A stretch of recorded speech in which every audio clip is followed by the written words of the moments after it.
around. Can I hit the chase coder real quick? The game where it felt like it was kind of hard to really get momentum going. You guys are kind of spinning a little bit early.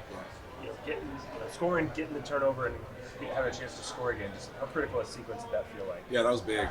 Didn't even know the ball was out until Noah was running down the sideline. That was big.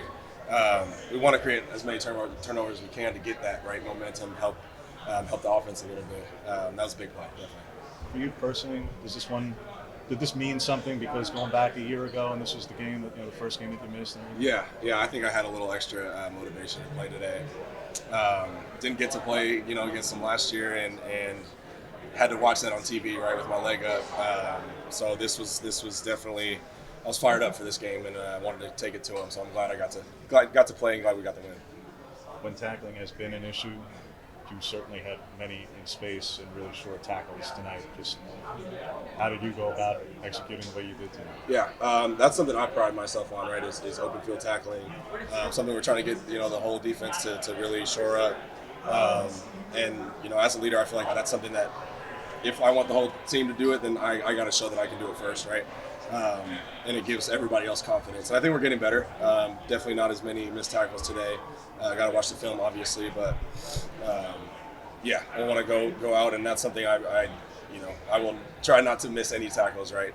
Something I definitely pride myself on. 4 wins in a row, it feels like after each one, obviously it was a victory to celebrate, but also a couple of specific areas of okay, next week we got to do that. I do you feel like you guys are hailing that balance of enjoying victory, celebrating a hard-earned victory, but also knowing, penalties tonight, other issues that crop up too. Right, and we wanted to come out tonight and play a complete game, a perfect game, and I don't think we did that, to be honest. We got the win, but there's a lot of things that we got to go back and go to the drawing board and fix up. That's really the goal every week, right? We're never going to play a perfect game. So there's always stuff we can improve. It's just how much of a step can you take each week. I think we took a step this week, but there's a lot to look at. How did Stanford's mesh impact the game for you? Was it strange seeing that, and I feel like maybe it allowed more opportunities to get to the quarterback quicker? Yeah, you saw we created a lot of havoc in the backfield because of that. It was definitely an interesting scheme, interesting offense.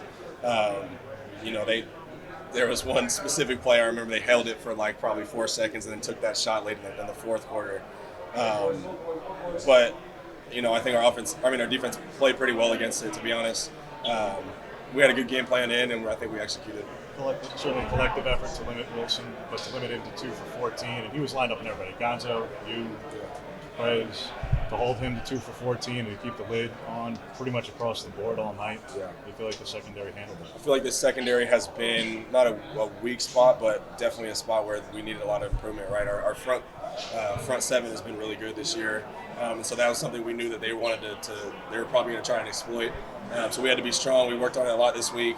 And I'm proud of the way that, in man-to-man coverage that we held up in the secondary. They had some really good receivers. And so, that was a big challenge, and I'm glad, happy the way we stepped up to the plate. Saw Kamari in there several times. Yeah. In that nickel role especially. What has he brought to them? Yeah, he's a player. He's young, right? Young kid, but he's learning the defense, but we already know he can play. And coaches want to get him out on the field, get that experience early, and not just in garbage time, right? We want him to play against the best in the Pac-12, all that stuff. So he's going to be a hell of a player. What does the secondary need to improve on for the rest of the season? It's week to week. It's everything, right? Man-to-man coverage, tackling. I think is a big thing. Our leverage out on the perimeter, and then just getting the calls and executing and making sure we're all on the same page. I think is the biggest thing. Definitely saw some improvement tonight, but we got to keep going. You mentioned there's never going to be a perfect game, and there wasn't a perfect game tonight. Do you feel like, though, this might be the most complete game from the defense so far this season, at least against an FBS opponent? I think BYU, we played pretty damn well, too, up until that fourth quarter. I think we didn't finish like we wanted to this week either. They had a couple drives in the third quarter that I think we just gave up too much, missed some tackles and stuff. So that's something that we want to, we had them under, I think, 200 yards for a long time. And that's something that we wanted to finish and we didn't get to do it. So that's something we're going to look at and definitely look to improve next week. Just think of the atmosphere and just maybe the impact it had on Stanford's offense. And again, sorry. Your thoughts on the atmosphere and just what Autzen was like and the impact it had on No, the game. I mean, playing at home is it's the best. These fans are, one of a kind. It's such an advantage playing here, like as opposed to last week, right? That was pretty hostile stadium, and you get to play here. Can't imagine what it'd be like, being an away team here. So we love that. Our defense feeds off of it for sure. So week in, week out, we get to play here. We feel like it's a huge advantage. You never want to see what sort of happened, in the second quarter where there's a scuffle on the sideline. But does that sort of fire you guys up to, when your player gets ejected and you sort of fire up to play for your brother who's now can't play in the game anymore? Yeah, I think honestly we don't want to get in that situation in the first place, right? We let them get the penalties, let them do all the trash talking, whatever it is, and try and stay out of that. Yeah, I didn't really see all what was going on, but it seemed a little extra, a little cheap.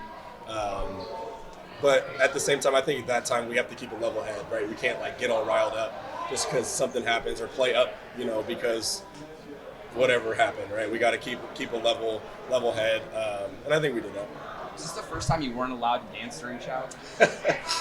So Coach gave us a little bit of a rule, right? We got to be in good command of the game going in the fourth. I think it wasn't even that he said, he didn't say anything. I think the team was I don't think we were happy with the way that we finished the third quarter. So we were getting our adjustments, and everybody was locked into that. And I didn't really even think about, the whole shout thing. It's obviously fun to participate in that, but I think we had some adjustments to make, and that's obviously more important.